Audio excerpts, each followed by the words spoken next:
चतुर खरगोश की कहानी। एक जंगल में बलशाली शेर रहा करता था।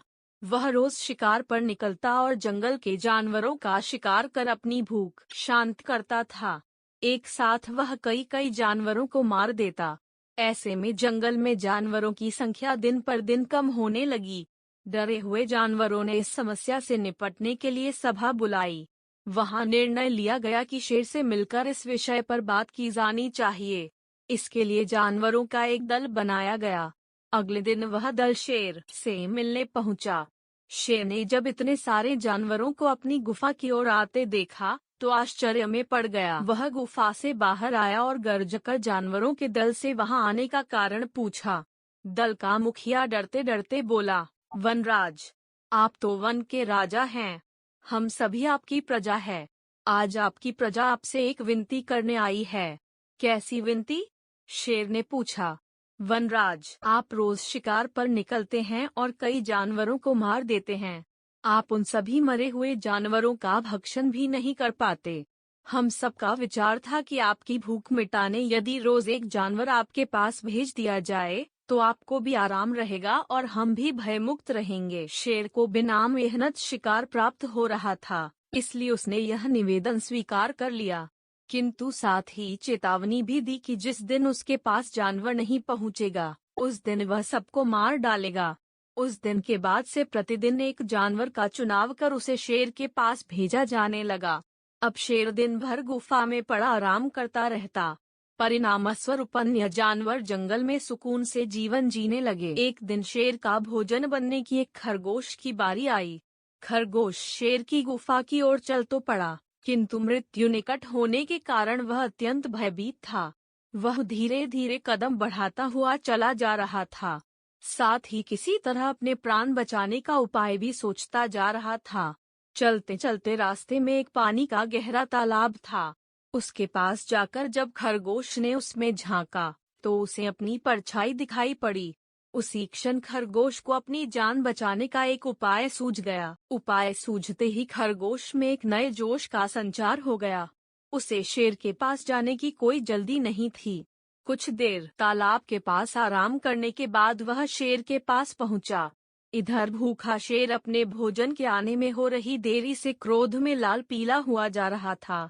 जैसे ही उसने एक पिद्दी से खरगोश को देखा, उसका क्रोध और बढ़ गया। वह गरजकर खरगोश से बोला, पिद्दी खरगोश, मैं कब से प्रतीक्षा कर रहा हूँ और तू अब आया है। अब मेरी भूख बढ़ चुकी है। तुझ अकेले से मेरा क्या होगा? तुझ पिद्दी को किस बेवकूफ ने मेरे पास भेजा है तुझे? तेरे बाद अब मैं उसे भी मारकर खा जाऊंगा। खरगोश हाथ जोड़कर गिड़गिड़ाया, वनराज, देरी के लिए मुझे क्षमा करें। विश्वास करिए, इसमें न मेरा दोष है, न ही मुझे भेजने वाले का। हम तो 4 खरगोश आपका भोजन बनने निकले थे, किंतु रास्ते में एक दूसरे शेर ने हमें रोक लिया। जब हमने उसे बताया कि हम अपने राजा का भोजन बनने जा रहे हैं, तो वह 3 खरगोशों को मारकर खा गया और मुझे आपके पास यह संदेश देने भेजा कि अब से वह जंगल का राजा है। ऐसा कहा उसने। शेर गुस्से में दहाड़ा, जीवनराज, उसने आपको लड़ाई के लिए ललकारा है। उसने कहा है कि वह आपको मारकर इस जंगल में एकच्छत्र राज करेगा। ये सुनना था कि शेर गरजता हुआ बोला, मुझे अभी इसी समय उसके पास ले चल। मैं उसे बताता हूँ कि इस जंगल का राजा कौन है। आज तो उसकी खैर नहीं। खरगोश तुरंत तैयार हो गया और शेर को लेकर तालाब के पास आ गया।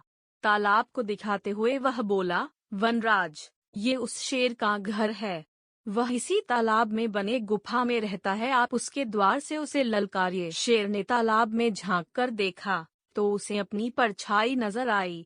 परछाई देखकर उसने सोचा कि अवश्य ही वह दूसरा शेर है और जोर से दहाड़ते हुए उसे ललकारने लगा।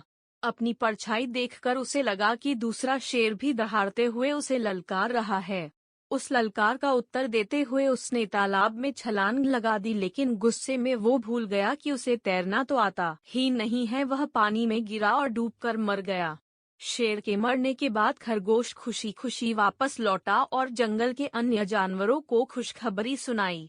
सुनकर सभी बहुत खुश हुए और सबने खरगोश की खूब प्रशंसा की। इस बात से हमें ये सीख मिलती है कि बुद्धि बल सबसे बड़ा बल होता है, इसलिए मुश्किल घड़ी में सदा बुद्धिमानी से काम लेना चाहिए। बुद्धि का इस्तेमाल कर हर समस्या का समाधान किया जा सकता है। प्रिय दर्शकों, आपसे एक निवेदन है कि आप हमारे चैनल को सब्सक्राइब करें, लाइक करें और बेल आइकॉन पर क्लिक करें।